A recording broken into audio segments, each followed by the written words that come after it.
Welcome to Beyond Just Business, the podcast for those who want more.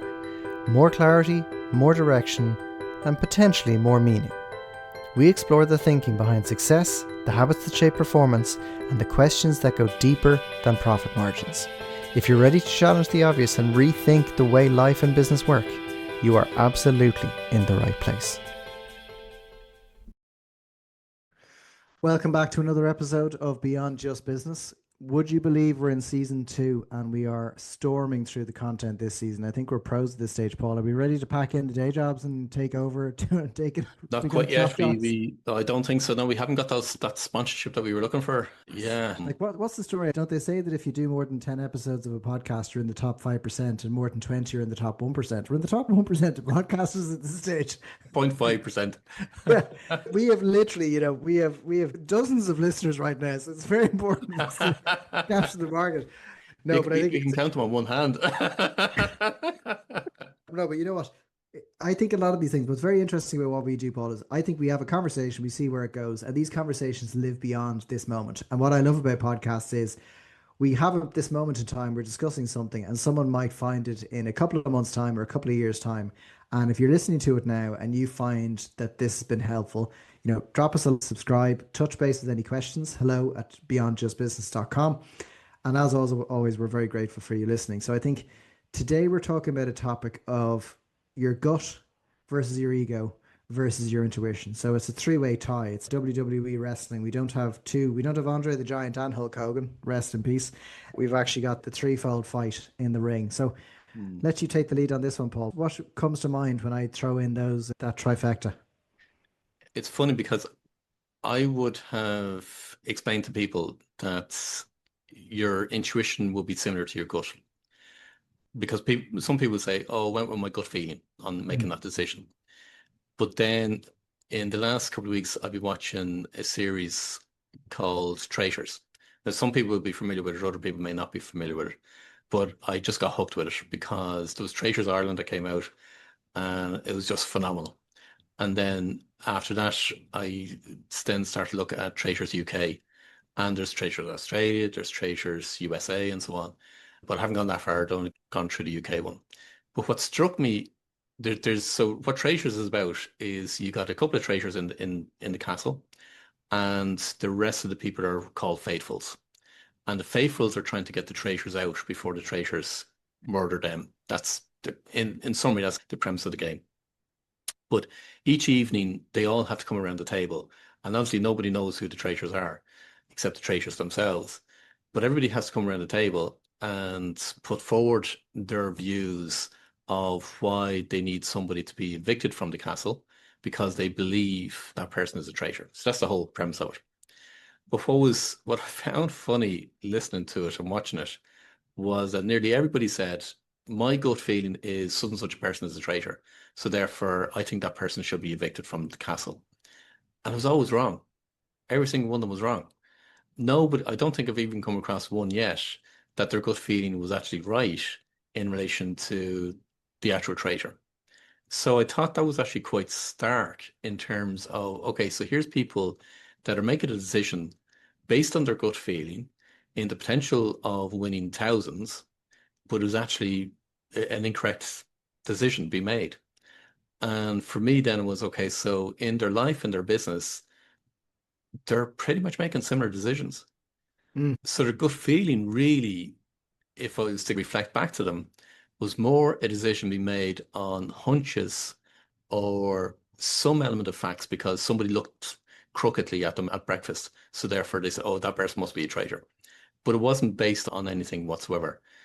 So then, and people will say, okay, so what's intuition? Intuition is, from my perspective, and here's my belief, it comes from the collective consciousness. Some people refer to it as the superconsciousness. Collective consciousness is probably the best way of describing it. It's given to individuals as what I called inspired thoughts. So you wake up in the morning, you've been trying to solve a problem all night, and you can't figure out the problem or the solution. And then you wake up in the morning and, hey presto, you've got an inspired thought and it's the solution to the problem that you've been looking for. Or you're driving your car and you're thinking about something else, or even singing a song to what's on the radio, and an inspired thought comes into your head that, oh, you must ring such and such person, or you've got to send an email, or even maybe you should go a different direction as opposed to driving down this particular route. You haven't been thinking about that subject matter when the inspired thought came through. That's intuition. So that's the difference. And where a lot of people also then try and confuse is they're trying to think of something and they don't know whether it's their ego or whether it's their intuition. So they don't know and they associate their ego with their conscious thinking. Mm. So if I say to you, you have to arrange a dinner party and you'll work out all the things that are relevant to the dinner party, what you're going to serve, who you're going to invite, where people are going to sit, the wine you're going to serve, all that kind of stuff. That's conscious thinking. Intuition is very different. So I suppose it's understanding the nuances between each one of them to understand, are you actually making the right decisions? And going on based on the traitors and the experience from there, a lot of people are making actually the wrong decisions based on what they perceive as being their gut feeling. So what's interesting about that is that as soon as you say it, I look back at that almost like training or fitness though, because is the gut or intuition completely either overlooked or set aside in favor of facts? Because if you have someone, and I find this very interesting, it's obviously the social proof element. There's a guy who was a famous real estate investor. He died a couple of years ago, named Sam Zell. And Sam Zell turned investing on its head. He was a really fantastic guy for putting together a deal. But he went to every business meeting in like almost looking like a cowboy. Cowboy boots or runners or sandals, and a pair of jeans and a check shirt, plaid shirt. And people at the early days thought this was disrespectful. This guy's out there, hasn't a clue what he's doing, whatever. But when he becomes successful, it then becomes his calling card of course he's doing that. That's what he's always done. So when you look at the likes of, and this is a stupid concept as well when you think of it sometimes. Maybe I'm being judgmental, but we over we undervalue the role and importance of your intuition until you escape a serial killer on a date because you had a gut feeling that they were a psycho, someone who had Yeah. mayonnaise with the dessert or something. I don't know, whatever the calling card is for it. I haven't been on a date in 20 years, so I don't know what happens anymore. But the reason I say it is it that there's a social proof element of your man's very successful or she's very successful, therefore the intuition piece has been proven to be acceptable True. versus teaching a kid when they're younger, that feeling in your stomach, listen to that, learn more about it because you're not taught. Someone will say that cliche like a cowboy movie or something happens, trust your gut, kid. But no one sits down and says, how do you know what's Mm. a feeling? What's something what is your intuition popping in to try and tell you something? What's let's say your senses that are aware of your surroundings that are warning you of something, that unusual feeling you get. As Irish people, we talk about someone walking over our grave, that get Yeah. that weird heebie-jeebies kind of thing. Heebie-jeebies for the international listeners is the technical term. It's heebius jeebius. Look it up in the dictionary. Jeez, they must be jumping on my grave, so. But the reason I think of it is it's deemed as out there unless you've proven that you're any good. Does that make any sense? So like Yeah, no, even those, yeah. Yeah. uh, that seems to be the way I would look at it. And I'm not. There's times when I've tried to sit down and kind of go, whatever's going on, will someone help me to understand what's something trying to nudge me or prompt me to something, and then what's just a headache or hunger or me ignoring it. Yeah. And that's the piece that people need to tune into, I think. So yeah, like that, you get a gurgle in your stomach. No, that's your stomach telling you you're hungry. You Yeah, need some food. That's not a good feeling. What I think, so in people will be familiar with confirmation bias. yeah. So there's an element whereby you've encountered something before, and therefore that data is stored in your memory. And therefore, when you encounter something similar, your confirmation bias says, okay, I've encountered this before, so therefore this person is either good or bad. Mm. So I think we suffer an awful lot from that side of things, and meaning that we already make judgments without really looking for the information or really tune into our intuition. Now, I would have, prior to watching Traitors, I would have aligned gut feeling with intuition.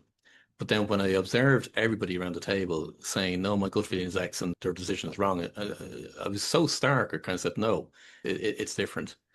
So therefore, when you come across, go back to your foundation analogy, if you got somebody sitting across the table from you and they have some mannerism, you may Yeah. naturally automatically have a confirmation bias to say, oh, that person's weird. So therefore, I'm never going to go on a second date with them.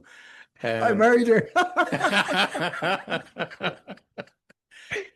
so I think all those patterns and beliefs and biases are inbuilt, as in we develop them over the years. Yeah. And I think we make it a lot of decisions based on those beliefs, those patterns, and those biases. Do So you think? therefore, it's how do you avoid making decisions based on that versus your intuition? I suppose equally is the other side of like your environment.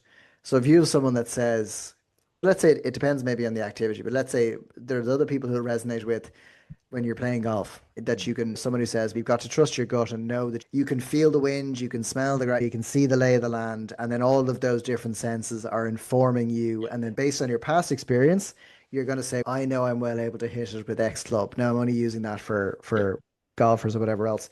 I was actually so good at golf, I had to give it up. So it wouldn't have been fair to everyone else. So I decided to quit when I was ahead. But Rory wasn't happy.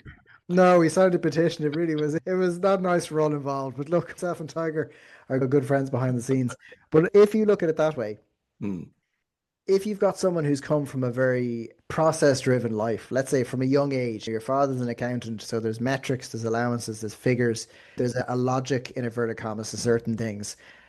I would say a lot of people would go around saying there was something I recognized when I was a kid. I just knew that something was happening and whatever. And I'm not talking about seances or any of that kind of Hmm. stuff. I'm talking about the feeling of you meet someone and there's something unique about them. The feeling where you meet someone and there's something you don't like about them. The question that someone asks you, you already know the answer, but you try and rationalize to the point where you don't make the decision in the end. Do you think it gets taught out of us? It does get taught out of us, yeah, absolutely.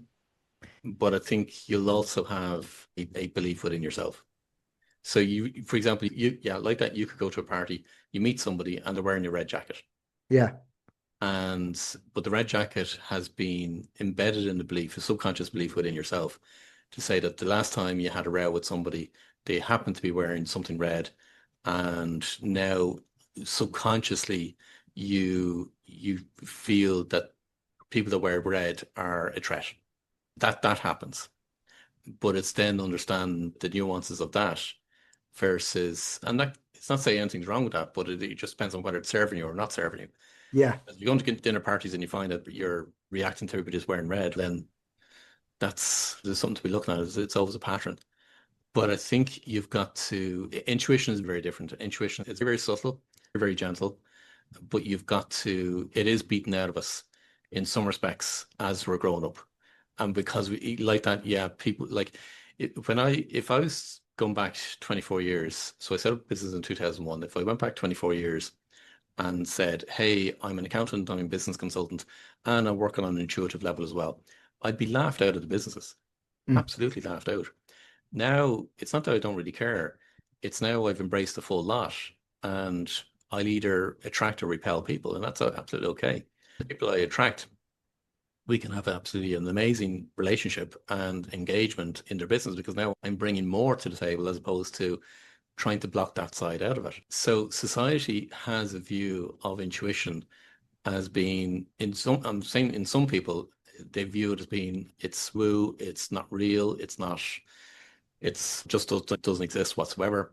Yeah. However, your intuition worked when from as far back as when we were cavemen, cave people. That's how Mm. far back it goes. That's where it was instilled. It's that sixth sense knowing that there's a lion or a tiger coming your way and you better get out of there as quickly as possible. So that's picking up your sixth sense. So it's how can you tap into that more and utilize it more in your everyday life? And every single individual is intuitive, but they shut it down or they try and rationalize it or they try and make it smaller. Whereas it's actually a very powerful tool to incorporate in your life. Hugely powerful. And I have two questions. So the first one is, what kind of resistance do you come up against even today with someone when it comes to, obviously you're more open about it and you have Yeah. that you're more leaning into what it is that makes you unique. And I, by the way, any business owner listen to this, I guarantee you've got this particular skill set that you can't put your finger on, as in can't give a name to, that gives you that edge. Yeah. So this, your edge in what you do is the intuitive side, which is reading into things, understanding things, noticing something, and instead of glossing over it, you lean into it. Yeah. So therefore I So, amplify it from one point of view because yeah, to make it bigger, to make it a better success. Yeah. yeah. So what would be like, and I think like everything in life, people have to overcome barriers. What would be a barrier that you see people put up when they, let's say you meet someone and they're obviously trying to rationalize what an advisor is, what a coach is. They've heard the out of the box idea. Here's the franchise model of Mm. what you do. And then you throw in this into the mix. What would be something that you come against from a resistance point of view? Is it that someone needs absolute clarity as to what it is? Because in No, a PhD in psychology yeah. means you have the X. Do you know that kind of way? Does that make any sense? Yeah. It does. And it's funny because you'll get the eye roll. Oh, really? Yeah. Oh God, yeah. Yeah, you can see it a mile away. And even though it might be just a it's split Subtle. second of a roll, Yeah. I'll still pick it up. And you just know, let's just don't even bother continuing with the conversation. And I'd have medical people who are, yeah, and people's perception of medical people will be that they will be trained, which they are obviously trained scientifically, everything has to be logic, all that kind of side of things, but yet they know that there's something unseen that exists. And Mm. that's the energy that is there. Even all the philosophers refer to it as ether, it's the unseen energy. But yet there will be other people that it's no, they just won't go there. But you'll see the eye roll. Whereas the other individuals that are if you say to them like, yeah, like that in the conversation, yeah, look, there's the blend of coaching, mentoring, consulting, but there's also this other dimension, which is the intuitive side. And we'll work on this in order to actually develop your intuition, but also to help grow and scale the business. The ones that are interested will always lean forward, Mm. always. So now you know that you can have a completely different conversation with them because now they're interested, they know an element about it, and they absolutely are 100% there. And you just walk away from the eye rollers. It's funny because when I think fascinates me is that we love to rationalize absolutely everything. And I think by virtue of this particular point in time, we think we've access to absolutely everything that ever existed, as in knowing exactly how it all works. We figure Yeah, it all out. We look back at those in the 30s, 40s, 50s, as, oh, that was cute, but they're not on the same level as us. We have AI and they're phenomenal. And we have coffee machines in our house. It's crap. But the reason I say it is, I think then that feels that we almost diminish or overlook what we write off as happenstance or things happening. Like I thought about someone and they called. I met someone and something kept coming up and I asked the question that changed the trajectory of the conversation and potentially our relationship. yeah, And it's folly to think. I think sometimes people need to rationalize because they need to touch it. It needs to be a tangible thing. And I'm not saying you throw them all in the same. I'm not into angel cards, into the all that kind of stuff. I think that there are darker sides to a lot of things in some ways as well, where people prey on people. yeah, And it's another version of the confidence man who can understand the triggers, much like a hypnotist. You can understand the triggers in people and play on that. yeah, But I do think there is a wonderment in a lot of the things that happen in our everyday life. I was just thinking of you and you called, or you know someone is coming, you think of someone and they happen to call to the door, or something happens, an interaction, or you hear something like you feel something bad and then something bad had happened. So it like reverberates with you. And I think in the moment is that if you say that, someone kind of goes, yes, that's nice. But anyway, so such and such is dead. And you're kind of going, yeah, but you're glossing over the initial bit of, I felt something in some way that I wasn't able to verbalize. yeah, And it's the not verbalizing in everything that if people worked on it, it's like a muscle. yeah. You could It is. then It is. be Yeah, like, I'm really good in this particular area. I love this side of it. And I'm trying to enhance it or grow it or adapt it or learn more about it. And then it's literally leaning into the intuitive gym, yeah, which is yeah. listen, notice, lean in. That can only enhance. Like even if it comes to perspective on stuff, I Yeah. think that's one of the big things people are missing as well. Absolutely. And they don't realize how much they're actually missing. Mm, So I think it was Edison that he understood intuition, he understood the unconscious, and what he used to do was self-hypnotize himself, as in go into really, really deep sleep, self-hypnotize. But he'd hold steel balls in his hand and he'd place his chair on a steel mat.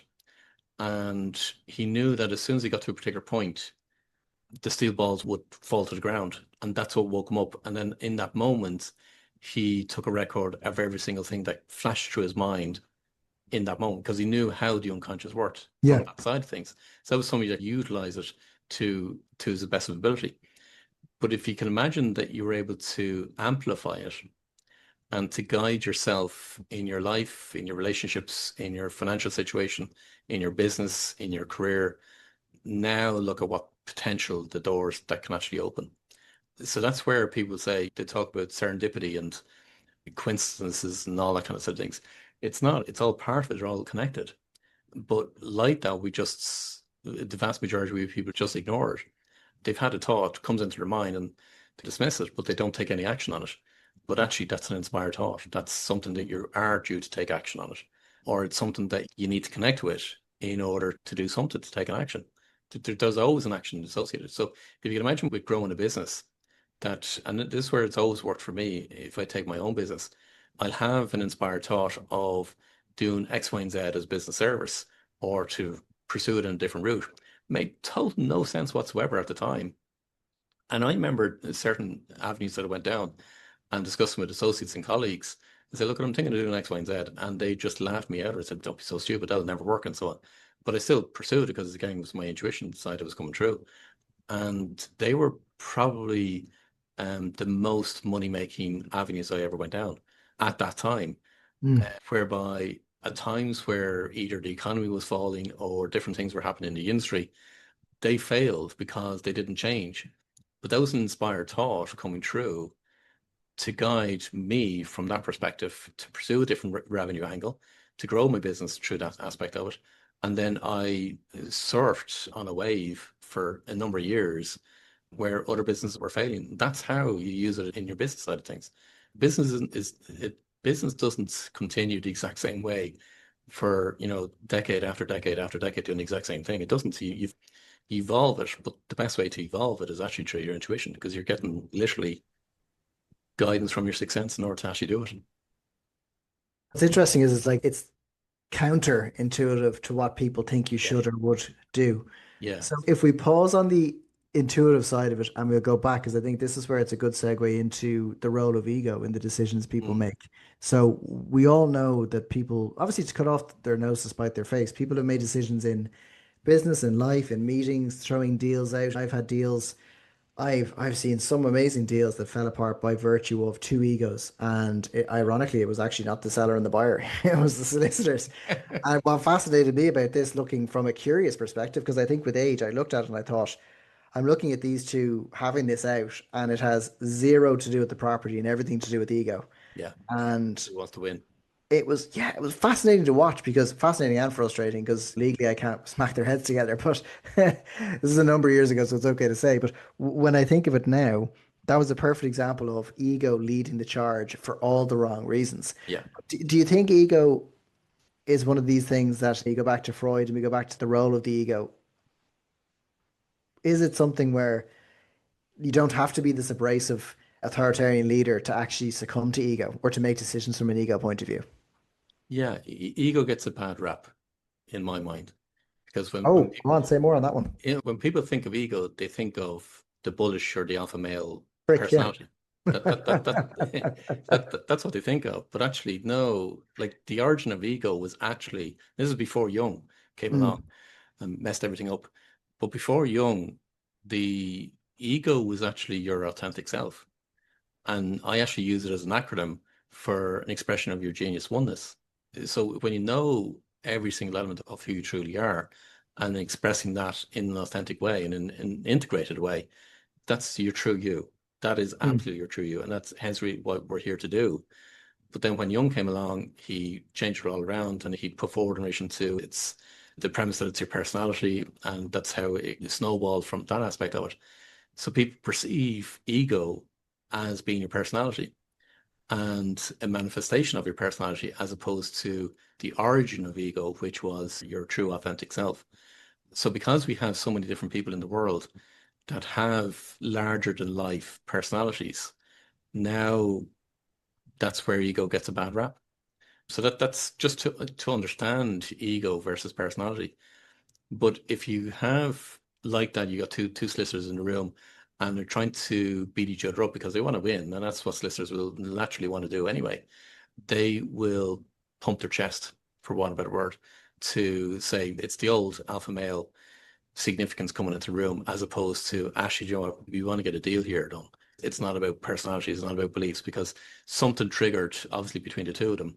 And but then again, if you go back to it, this is what I find absolutely so fascinating, is that when you go back to and uncover the triggers, if somebody was to take those two people aside and interview them on a one-to-one basis, say, okay, so what was it about that individual that triggered you? What was it Mm. that kind of you started to, they got your back up and you started to go hell for leather on it? What you'll find when you unearth it is it'll all go back to a trigger from childhood, from a trauma from childhood, always. And that's what I find so fascinating. And then when you neutralize that and bring it into balance, into equilibrium, then it's now you're coming more back into your true authentic self. And that's, from my perspective, that's the difference between ego. But what a lot of people associate ego with is when it comes to intuition, is they think they always have a question in their mind: was that intuitive side of me, or was I just thinking that? And did I make it up? And that by then doing that, they're actually dismissing the intuitive side, Mm. because now they're not trusting what's actually coming true. And as soon as you break the trust, then now the intuitive doesn't really kind of flourish. And trust is absolutely needed in order for your intuition to flourish. So it's that constant question of, was it me or was it the intuitive side? And that's what people battle with quite a lot.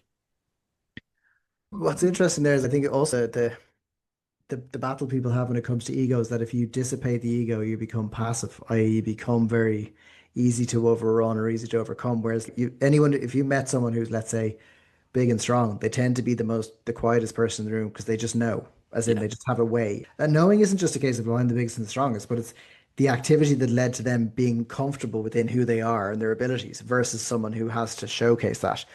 And that's an interesting difference you made between the ego and the intuition. So if someone is sitting listening to this, and let's say they've listened long enough without giving us the eye roll, because look, I'm all for, I think one of the great things about these conversations that we should have is that there are parts of life that we can't always explain. There are someone who deals in hospice care will talk about out of body experiences, those who've died, and all these unusual, amazing things that have happened that they've seen it over and over again, where they know there is something different and unique to life in that particular part. Yeah. So it stands to reason that there's other elements of life that we can't all put a perfect explanation on, but there are nuances and intricacies to it that we can explore. Yes. So let's say someone has overcome the eye roll and they're listening towards the end of this conversation.